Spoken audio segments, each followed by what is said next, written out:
کہ مفتی صاحب سوال یہ ہے کہ اگر بدن پر کپڑے لگے ہوں پھر غسل واجب ہو گیا، کیا اس حالت میں پورے کپڑے بدلنے ہیں یا وہی کپڑا جو ناپاک ہو گیا ہے؟ تو اس سلسلے میں یاد رکھیے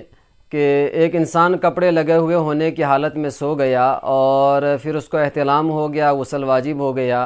تو پورے کپڑے ناپاک نہیں ہوں گے، بلکہ کپڑے کے جس حصے پر منی لگی ہے، ناپاکی لگی ہے، صرف وہی حصہ ناپاک ہوگا، لہٰذا صرف اسی حصے کو دھو لینا ہی کافی ہے۔ پورے کپڑوں کو تبدیل کر کے پورے کپڑوں کو دھونا یہ ضروری نہیں ہے، جس حصے پر ناپاکی لگی ہے اس حصے کو دھونا ضروری ہے۔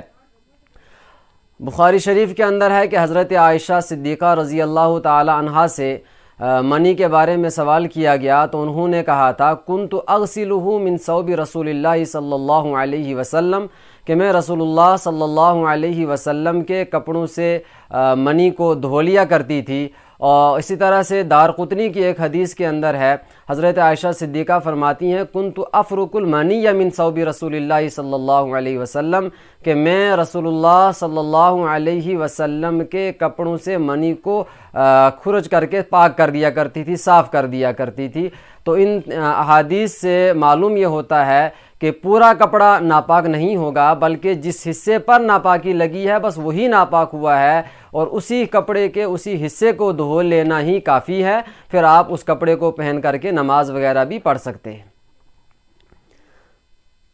دوسرا سوال یہ آیا ہے کہ ہاتھ پر ایلفی لگ جائے یا نیل پالش لگی ہوئی ہو یا آئل پینٹ گر جائے تو صاف کیے بغیر وضو کرنے سے وضو ہو جائے گا یا نہیں؟ تو دیکھیے کہ اعضائے وضو کو اس طور پر دھونا، مکمل اس طور پر دھونا کہ بال بر بھی جگہ خشک نہ رہے، یہ لازم اور ضروری ہے۔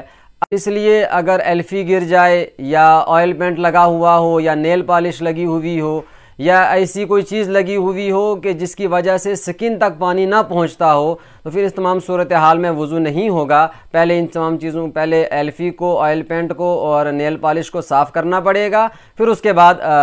وضو ہوگا۔ اگر وضو کر لیا ہے اور پھر دیکھا کہ ہاتھ میں لگا ہوا ہے اور آپ نے اسی وضو سے نماز بھی پڑھ لی ہے تو نماز بھی آپ کو دہرانی پڑے گی اور وضو بھی دوبارہ کرنا پڑے گا، اس لیے کہ آپ کا وضو مکمل نہیں ہوا ہے جب تک یہ ایلفی لگی ہوئی ہے یا آئل پینٹ لگا ہوا ہے یا نیل پالش لگی ہوئی ہے، چونکہ ان چیزوں کی وجہ سے پانی سکن تک نہیں پہنچتا ہے۔ ہاں اگر کوئی ایسی چیز گر جائے کہ صاف کرنے کی تمام کوششوں کے باوجود وہ صاف نہ ہو تو اس صورتحال کے اندر آپ معذور سمجھے جائیں گے، ورنہ جو چیز جس کو صاف کرنا ممکن ہو، اور ایلفی کو صاف کرنا، نیل پالش کو صاف کرنا، آئل پینٹ کو صاف کرنا